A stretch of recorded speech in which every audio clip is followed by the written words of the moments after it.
손흥민 선수의 1골 1도움 맹활약 속에 토트넘이 안필드 원정에서 3대4의 석패를 당했는데요. 공격적인 면에서는 역시 손케 듀오가 빛을 발했지만 이번에도 문제는 수비였습니다. 특히나 많은 지금 한국 팬들의 속을 썩이고 있는 다이어, 포로가 또 한 번 좀 최악의 경기를 한 것 같은데 이번 시간에는 부버지 김현민 기자와 함께 특히 초반 실점이 많은 토트넘의 문제, 다이어와 포로의 지분이 왜 큰지 상세하게 분석해 보도록 하겠습니다. 네, 뭐 이 둘은 기본적으로 수비수가 아닌 것 같아요.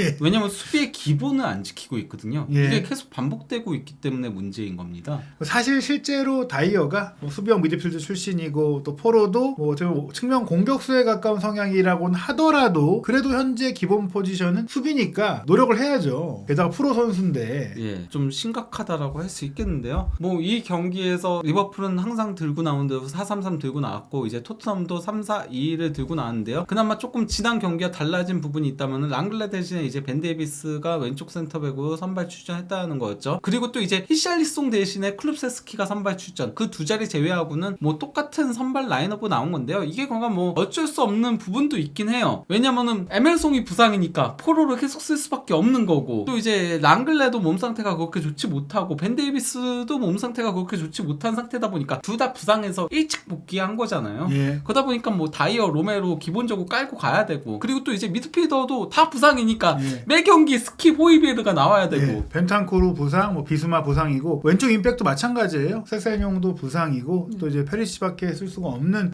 그런 상황입니다. 그래도 페리시치가 요새 잘해주고 있어요. 예. 예, 요새 특히 콘테 감독 경질되고 나서 도리어 잘하고 있어요. 네, 사실 이제 페리시치에 대해서 저희가 많은 아쉬움들을 얘기해 드렸지만 최근으로 보자면 페리시치는 제 몫을 하고 있고 오히려 잘하고 있다. 아, 도리어 포로랑 비교돼서 그런지 수비도 잘하는 것 같아요. 이제는. 예, 실제로 이제 이번 경기 실점에 있어서 페리시치는 뭐 날못한 게 없어요. 하나하나 살펴보면 일단 경기 시작 3분 만에 선제골을 내줬는데 이 상황에서 역시 포로가 좀 수비를 잘못했죠. 일단 그 살라가 백패스 줬고 여기서 이제 아놀드가 길게 크로스를 넘겨줬는데요. 이 상황에서 왜 포로가 왜 그 루이스 디아스한테 붙어 있는지 물론 그 포지션상은 루이스 디아스를 막아야 되는 게 맞는데요. 그렇죠. 지금 루이스 디아스 앞에 로메로가 있거든요. 로메로가 더 가까이 있고 심지어 다른 선수들이 아무도 없었어요. 그러면은 오른쪽 윙백이니까 벌려서 수비를 해야 되잖아요. 네. 그래서 이제 뒤에서 돌아 들어오는 선수를 막아야 되는데 루이스 디아스를 쫓아가고 있어요. 쫓아가고 있다 보니까 아놀드의 길게 넘겨준 크로스를 커티스 존스가 너무나도 가볍게 그냥 골을 넣었던 거였죠. 포스터 다리 사이로 이제 골을 넣었던 거였는데요. 이해할 수 없는 부분이 분명히 본인의 마크맨이지만 이 선수가 안으로 들어와서 로메로가 막고 있으면 같이 따라 들어올 필요가 없다. 게다가 커티스 선수가 바깥으로 움직이는 그런 움직임을 왼쪽 메잘라이기 때문에 충분히 할 수 있기 때문에 돌아만 봤어도 시야가 확보됐다면 충분히 커버할 수 있었는데 너무나 허무하게 빠뜨리면서 실점을 했다. 예. 그리고 이번에 그 추가골 실점 장면에서는 다이어의 이제 문제가 나오는 건데요. 일단 그 엘리엇이 하프한테 패스를 줄 때 다이어가 압박하려고 왔어요. 근데 압박하려고 오면은 확실하게 붙어줘야 되잖아요. 근데 오다가 안 그래도 느리잖아요. 느린 상태에서 학포가 다시 엘리엇한테 리턴 패스를 주니까 또 이렇게 뒤돌아서 가는데 학포가 도리어 더 빠르게 다이어를 제치고 들어가가지고 여기서 이제 그 엘리엇의 패스를 받은 살라가 스루 패스를 준 거를 학포가 골라인 바로 앞에서 컷백을 줬고 이를 이제 루이스 디아스가 골을 넣는 장면인 건데요. 다이어는 뒤에서 느리게 쫓아가고 있는 거죠. 사실 이제 골은 디아스가 넣었고 디아스의 슈팅이 날카롭기도 했지만 결정적으로 학포를 빠뜨려서 학포가 거의 프리하게 패스를 하도록 내버려둔 다이어의 문제다. 게다가 이제 다이어가 속은 거예요. 이게 라인 사이를 왔다 갔다 하는 공을 찔렀다가 뺐다가 이게 사실 수비 전열을 흔들기 위한 당연한 공격 패턴 플레이인데 다이어가 바로 우왕좌왕한 거잖아요. 아, 그것도 본인이 다리가 느리면은 압박을 하지 말아야죠. 그렇죠. 심지어 저기 뭐 선수들이 없었던 것도 아니었거든요. 그 미드필더 2명이 위치하고 있었어요. 그러면은 학포가 만약에 거기서 들어오려고 했으면은 쫓아가줬을 거거든요. 예, 게다가 쫓아갈 수 있는 스피드도 없으면서 괜히 전진했다가 그러니까요. 뒷공간을 내준 것은 전적으로 다이어 개인의 판단 미스다. 네. 그로 인해 실점이 나왔다. 그리고 이제 12분경에 여기서도 이제 엘리엇이 학포한테 스루 패스를 찔러주는데 다이어가 바로 옆으로 이렇게 지나가는데 그냥 뭐 마치 하이 패스 마냥 그냥 내줘가지고 위기를 자초했으나 여기서는 일단 로메로가 1차적으로 학포를 막아줬고 그리고 이제 페리시치가 빠르게 커버를 들어오면서 살라의 침투를 막아줬죠. 그러니까 이거는 진짜 로메로와 페리시치의 수비 덕에 실점 위기를 모면할 수 있었던 장면이라고 할 수 있겠습니다. 게다가 말씀드린 대로 수비적으로 안 좋다는 얘기를 듣던 페리시치까지 이제 열심히 좀 이런 네. 커버 능력을 최근에 노력해서 향상시켰는데 다이어는 몇 년째 2년째 지금 센터백의 중심을 맡고 있는데 뭐 하는 거냐. 거기다가 저 지점을 그러니까 다이어가 안 막아주니까 그 학포한테 침투를 허용하니까 자꾸 이제 로메로가 그 다이어의 영역까지 커버를 해야 되는 장면들이 굉장히 많이 나왔었거든요. 그래서 나중에 평균 위치 보시면은 확실하게 확인이 됩니다. 그리고 이제 결국 페널티킥 선언도 물론 뭐 가장 큰 잘못을 한 거는 그래도 로메로라고 할 수 있죠. 왜냐면 파울을 범했으니까요. 하지만 그 과정에서의 실수는 결국 다이어로부터 시작이 된 거라고 봐도 무방한 건데요. 아놀드가 여기서 이제 스루 패스를 줬을 때 다이어가 살라를 막으러 갔다가 그대로 이제 통과가 된 거예요. 통과가 되면서 여기서 이제 뒤로 빠져나간 학포가 볼을 받아서는 접는 동작으로 이제 그 로메로의 태클에 걸려 넘어지면서 파울을 당한 거였거든요. 이게 김민재 선수가 한 예측 수비인데 예측을 잘못한 거예요. 김민재 선수는 공이 어디로 올지 어떤 선수에게 올지를 정확하게 파악하고 끊어내는데 지금 아놀드가 다이어의 움직임을 좀 파악했는지 살라에게 주지 않고 바로 학포 쪽으로 깊숙하게 찔러 넣는 걸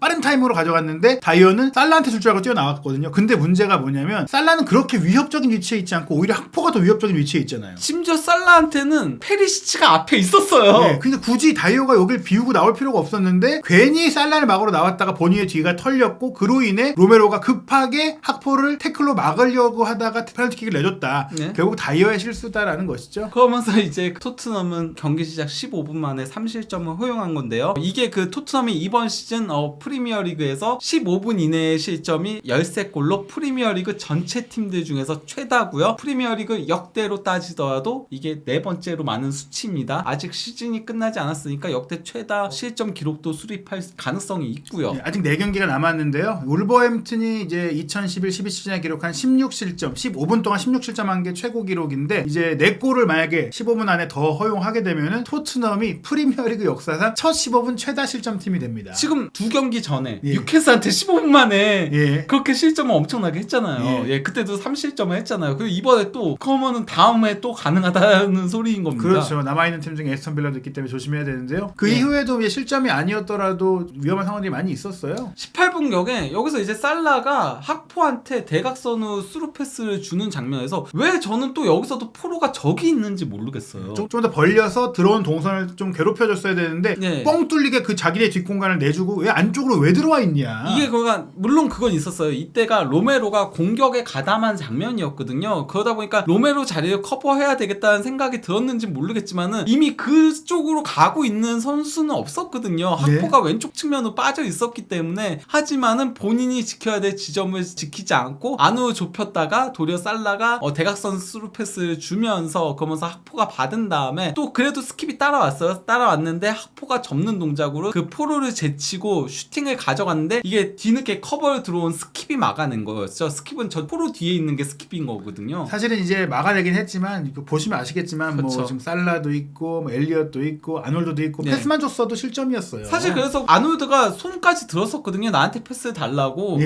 하지만은 학포가 여기서는 조금 욕심을 부렸죠. 어떻게 보면 이제 토트넘 스피드들에게 자비를 베푼 장면이 됐는데 어찌됐거나 포로의 위치 선정이 또 한번 잘못됐고 지금 보시면 뒤에 한 수비수가 뒤에 한 토트넘 선수가 포로한테 저기 학포를 막으라고 손짓하는 것 같은 그런 느낌도 있습니다. 23분경에 여기서 이제 그 살라가 패스를 줄 때 학포가 흘리고 그러고 이제 그 디아스가 백패스 준 거를 살라가 슈팅을 가져갔는데 여기서는 조금 스킵의 수비가 아쉬웠죠. 스킵이 더 달라붙었어야 되는데 앞에서 멈칫했어요. 그러니까 그 살라가 골대 빈 거 보고서는 딱 정교하게만 넘기는 슈팅을 가져갔는데 이게 골대를 살짝 빗나갔었죠. 제자리에 서서 왼발로 가마차기. 과거 이제 호나우지뉴가 바르셀로나 시절에 보여줬던 그런 좀 도움닫기 없이 정말 좋은 발목 힘으로 슈팅을 했는데 잘 감기지 않으면서 무산이 됐어요. 다만 근데 이 장면에서도 문제가 뭐냐면요. 저기 맨 오른쪽 위 상단 보시면은 저기 그 리버풀 선수가 3명이서 공격을 하는 거였거든요.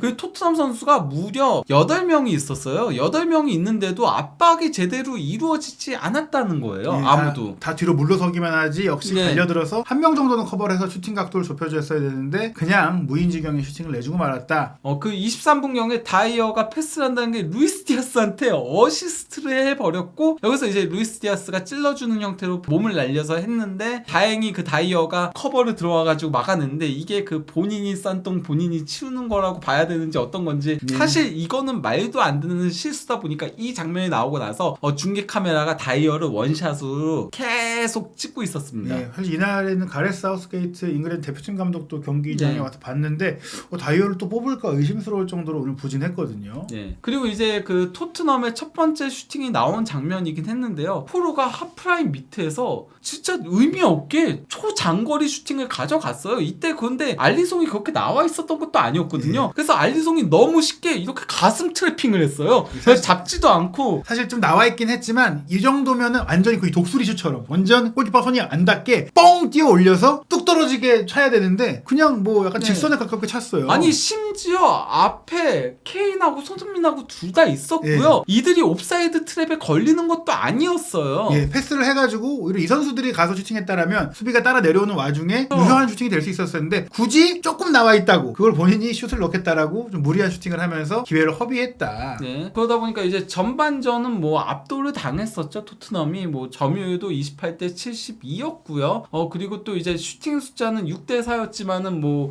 빅찬스가 이제 3대 2였고 그리고 기대 득점이 토트넘이 0.68골이었던데 반해 이제 리버풀은 1.68골이었고요. 무엇보다도 이제 공격 위협도 그래프를 놓고 보면은 토트넘이 딱 이제 골 들어갔을 때 그때만 제외하고는 나머지는 그냥 리버풀이 압도를 한 경기였다라고 할 수 있겠는데요. 뭐 구역별 점유율을 놓고 보더라도 전반전은 뭐 거의 리버풀이 압도했다시피 합니다. 그거 토트넘 수비 진영에서 30.6% 반면에 리버풀 수비 진영에서는 17.8%밖에 되지 않았는데요. 여기에는 결국 토트넘의 오른쪽 측면이 너무 밀렸던 데 있어요. 일단 뭐 중앙이 포로인데요. 포로가 뭐 수비 쪽에서 있었는데 수비를 잘 못하니까 이제 맨 왼쪽이 클루세스키인데 클루세스키가 수비를 도와주러 올 수밖에 없었던 거예요. 그러면서 계속 수비하러 오고 그리고 이제 맨 오른쪽이 다이어인데 다이어 보세요. 저희 히트맨. 와, 존 14지역을 그냥 통으로 비워놓고 있어요. 그러니까 리버풀 선수들이 저기서 너무 쉽게 플레이를 할 수 있는 거예요. 학포가 안 그래도 가짜 9번으로 뛰잖아요. 가짜 9번으로 뛰다 보니까 박스 안에 있는 게 아닌 박스보다 바로 밑에 있거든요. 그 학포가 너무 편하게 플레이를 하면서 실제 뭐 첫 세 골에 다 관여를 했잖아요. 학포가. 예, 사실 다이어가 애매하게 괜히 무리해서 전진해서 나갔다가 뒷공간 내주고 또 그 다음에는 아예 골문 앞으로 내려와서 그러니까요. 또 그 뒷짐지고 서 있으니까 앞에 나가서 막진 못하고 이게 어중간한 수비만 계속 한 겁니다. 사실 그러니까 센터백이 가장 지켜야 될 지역은 존 14거든요. 예. 근데 왜 박스 안에 있거나 아니면 아예 나가 있거나 왜 그랬는지 이해가 안 가는 거예요. 근데 또 후반전 킥오프 전에 중계 카메라가 굉장히 그 재밌는 장면을 잡아줬었는데요. 포로랑 다이어랑 둘이서 막 대화를 하더라고요. 그러면서 막 다이어가 막 이러고 뭐 막 이러면서 이렇게 손짓하는 게 마치 압박해라, 앞에서 막아라, 붙어라 이렇게 얘기하는 것 같은데 포로한테 조언하는 선수가 다이어라는 것도 참담한 심정이었고요. 또 다이어의 조언을 듣는 포로는 또 얼마나 수비 실력이 나날이 태보하는 거 아닌가요 거의? 배울 게 없는. 너도 뒷짐 좀 임마 핸드볼 안 하게 약간 이런 거 아닌가요? 실제 뒷짐 수비하잖아요. 그러니까요. 포로도 둘이서 뒷짐 수비한다니까요. 거의 더면 더멉니다. 거의 그런 상태인데 뭐 그런 가운데 이제 후반전엔 토트넘이 공격 기회들 좀 만들긴 했는데 그 과정에서 포로가 이제 계속해서 슈팅을 좀 때렸어요. 네, 그러니까 57분경에 이번에도 각도가 없는 곳에서 물론 슈팅은 위협적이었어요. 슈팅은 위협적이었는데 각도가 없는 지역이었던 데다가 이게 페리시치가 상당히 잘 넘겨줬고요. 여기 보면은 저 앞에 선수는 조금 그랬다 손 치더라도 그래도 바로 뒤에 그 케인한테 줬으면은 손흥민한테까지도 연결될 수 있는 좋은 장면이었거든요. 근데 여기서 슈팅 가져가니까 케인이 바로 고개를 푹 숙이더라고요. 예, 사실 뭐 지난 경기 골을 넣긴 했지만 이게 뭐 그때는 유효한 장면이었다면 이날 경기는 본인이 수비가 자꾸 안 되니까 너무 좀 골로서 만회하려는 의욕이 좀 강했던 게 아닌가. 그리고 또 이제 75분경에는 포로가 이제 케인을 향해서 롱크로스를 올렸는데 이게 그대로 골라인을 넘어가니까 케인이 이러는 거죠. 사실 크로스 하나만큼은 그래도 좋은 평가를 받아왔는데 이번 경기에는 정말 황당하게 아마추어 같은 크로스 미스까지 나왔다. 네. 이런 가운데 이제 뭐 90분경에 이제 포로하고 페리시치 빼고 모우라하고 단주마를 넣었는데요. 예, 이게 또 다른 악몽의 시작이었죠. 그 알리송 골키퍼가 롱킥을 보낸 거를 모우라가 패스를 준다는 게 조타한테 패스를 준 셈이 됐었고 여기서 또 다이어가 따라 붙는 게 늦었어요. 네. 다이어가 충분히 그래도 조금 앞에 있었거든요. 그렇기 때문에 따라갔었으면 최소 방해는 할 수 있었는데 그러지 못하면서 조타한테 실점을 허용하게 된 거였죠. 도리어 뒤에 있던 로메로가 더 빨리 따라 붙는 게 보이죠. 예, 결국에는 이 실점으로 패배를 하게 됐고 또 결국에는 이제 오른쪽 윙백의 문제가 또 한번 드러난 것이다. 그러니까 모우라를 공격적으로 쓰기에 물론 투입한 것이지만 이 자리의 자원 결국에는 스펜스는 임대 보내고 도어티는 계약 해지하고 이게 뭐냐. 네. 토트넘의 운영 자체가 개판이다라는 것을 보여주는 마지막 골이 아니었나 싶습니다.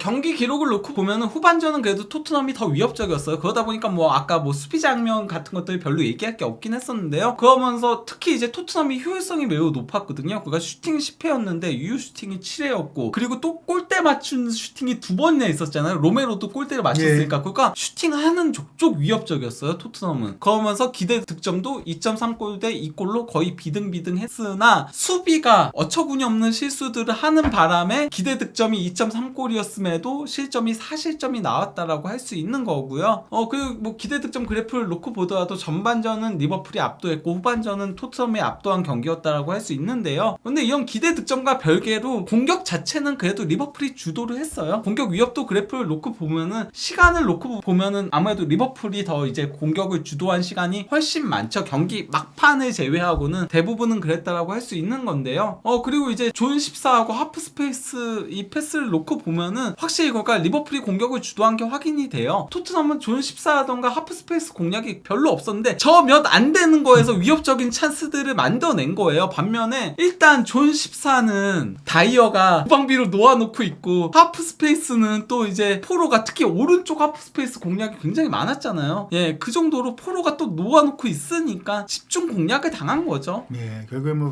호이비에르나 스킵 같은 선수들이 또 커버를 해줬어야 되는 상황들인데 힘이 붙여요. 이 선수들이 뭐 워낙 넓은 범위를 좀 커버해야 되다 보니까 존 14를 완전히 빼앗겼다. 예. 그러다 보니 뭐 리버풀은 아예 대놓고 왼쪽 측면으로 공격을 더 많이 했어요. 이번 경기에. 물론 루이스 디아스의 폼이 좋았던 것도 있지만은 또 포로가 약하다는 걸 확인한 거거든요. 그러다 보니까 왼쪽 측면 공격을 주로 했었고요. 44.8%로요. 그리고 토트넘도 왼쪽 측면 위주로 공격을 했어요. 왜냐면 포로 수비하기도 급하니까. 예. 그리고 호이비에르 클룹세스키도 포로 커버한다고 내려와 있으니까 오른쪽은 공격도 안 되고 수비도 안 되고 아무것도 안 된 거예요. 예. 반면에 이제 그나마 그래도 토트넘은 왼쪽은 손흥민 중심으로 공격을 하면서 나머지들은 수비에 조금 집중하는 모습들로 역할 분담은 된 거죠. 그러다 보니 이제 풀타임 히트맵을 놓고 보더라도 다이어는 여전히 존 14 비워두고 있고요. 예, 그리고 또 저쪽 비워두고 있고 그러다 보니까 여기 평균 위치를 보더라도 로메로가 붙어 있는 거예요. 예. 다이어 쪽에. 다이어가 불안하니까 로메로가 붙어줄 수밖에 없는 거죠. 그러다 보니 이제 뭐 히트맵을 보더라도 맨 왼쪽에 이제 다이어인 건데 존 14 여전히 비워두고 있고 또 이쪽도 비워놓으니까 이걸 이제 로메로가 커버하러 들어올 수밖에 없는 거죠. 왜냐면 저 빨간색까지는 다이어가 커버해줘야 되는 지점인 거거든요. 예, 그리고 또 이제 포로도 뭐 공격적으로도 그렇게 올라가지 못하고 평소와는 다르게 수비적으로 내려왔는데 수비적으로도 불안하니까 또 클롭세스키가 커버 들어오고 악순환의 반복인 거죠. 예, 사실 뭐 손흥민 선수가 수비 커버를 해야 했던 그런 상황처럼 쿨루셉스키가 희생되면서 보시다시피 거의 공격 지역이 아닌 오른쪽 윙백에 가깝게 뛰게 됐다. 쿨루셉스키가 죽었다라고 볼 수가 있겠습니다. 예, 그리고 볼 경합 그래프인 건데요. 여기 보시면은 다이어의 이름이 없습니다. 네, 아니 센터백인데 어디 간 거죠? 그러니까요. 네, 경합을 안 했네요. 그러니까 순위권에 못 드는 거예요. 예. 예, 이렇게 많은 선수들을 적었는데도 이 순위 안에 못 드는 거예요. 예, 사실 이제 방관했다. 거의 예. 공을 지켜보고 지나쳤다. 그건 아까 저희가 얘기했을 때 하이패스로 그냥 뚫리는 장면들이 많았던 거였잖아요. 본인이 통과되는 식의 경기를 했고 손짓하고 지시만 내렸다. 네. 이렇게 보시면 될 것 같아요. 그러다 보니까 뭐 기록을 놓고 보더라도 일단 다이어는 그라운드볼 경합 2위 했습니다. 예. 센터백인데 예, 이기긴 했지만 예. 공중볼 경합 1위 했습니다. 예. 센터백인데 100%의 그 승률을 기록하고 싶었나 봐요. 예. 그래서 내가 100%를 못할 것 같으면은 안 합니다. 그냥 뚫려준 거예요. 예. 이거 질 것 같은데 하면 내비둔 거고요. 그리고 사실 좀 아쉬운 게 바이어의 그나마 강점이 패스인데 패스도 부정확했네요. 그러니까요. 패스 성공률이 70%밖에 되지 않았고요. 예. 롱패스도 7회 시도해가지고 한 번 성공시켰고요. 그리고 이제 뭐 그 소유권 히든 횟수가 16회였거든요. 이게 두 번째로 많았는데요. 바로 최다는 프로입니다. 예, 17회. 예, 역시 최악의 수비 환장 콤비인데요. 드리블 돌파 허용한 횟수 2회였고요. 예. 그리고 패스 성공률 68%였고요. 예, 여기에 이제 슈팅 시도 2개를 했는데 유효슈팅으로 가긴 했지만 전혀 위협적이지 않았다. 네, 그 멀리서 때린 거잖아요. 예. 각도 없는 곳에서. 하나의 슈팅 뭐 선방하긴 했지만 역시나 각이 없었기 때문에 다이어와 포로 결국에는 이제 공격력을 갖춘 수비수 혹은 풀백, 윙백으로 가끔 봐왔지만 공격도 안 되고 또 애초에 수비력이 부족하다 보니까 수비만 그 제대로 안 되는 정말 최악의 상황인데 이 두 선수를 바꾸지 않으면 답이 없다. 근데 너무나 안타까운 게 다이어 같은 경우에는 뭐 재계약 얘기도 나오고 뭐 거의 뭐 팀의 뭐 부주장이잖아요. 그리고 포로 같은 경우에는 지난 1월에 큰 돈을 주고 간신히 영입을 했단 말이에요. 구단 역대 세 번째죠. 정리할 수가 없어요. 즉 토트넘은 올여름에 뭐 이 선수들을 어떻게 정리해야 정리할 가능성이 좀 낮다. 어떻게 보시나요? 아니 물론 뭐 그러니까 프로 같은 경우는 조금 더 지켜보긴 해야죠. 왜냐면 에메르송 로얄도 뭐 적응하는데 시간이 걸리긴 했잖아요. 다이어는 만약에 남겨놓을 거라면요, 얘 센터백은 안 될 것 같아요. 예, 특히 그리고 아니 저는 그러니까 가장 걱정되는 게 그거예요. 뭐냐면은 새 감독이 만약에 풋백을 쓰게 된다? 차라리 다이어는 그러면은 수비형 미드필더로 올려서 쓴다고 하고 프로 어떻게 할 거예요? 우도지 어떻게 할 거예요? 다 그리고 페리시치도 그렇고 다 백스리에 맞춰서 영입한 선수들이에요. 근데 감독이 풋백 쓰겠다라고 하면은 그러면 다 처분해야 되는 상황인 거죠. 그래서 그렇기 때문에 감독 선임에도 제한이 있을 수밖에 없고 결국엔 콘테 감독이 너무 지나친 3백, 윙백 축구 고집의 선수단 구성이 이런 그 폐해를 남기고 말았다. 결국에는 토트넘이 새 감독 선임 계획과 더불어서 이 선수들의 활용법과 특히 다이어를 어떻게 이제 해야 될지 뭐 남길지 떠나버릴지 고민해야 될 것 같은데요. 다음 남은 경기들이 있기 때문에 메이슨 임시 감독이 그래도 나름의 뭔가 자신의 색깔을 가미하고 있는데 이 다이어를 어떻게 쓸지 앞으로도 지켜봐야 될 것 같습니다. 한준TV에서 계속해서 손흥민 선수가 뛰고 있기 때문에 너무나 중요한 토트넘의 경기들 부버지 김현민 기자와 함께 분석해드리고 있는데요. 한준TV 구독, 좋아요, 알림 설정을 통해 새롭게 올라오는 최신 소식들 놓치지 않으시기 바랍니다.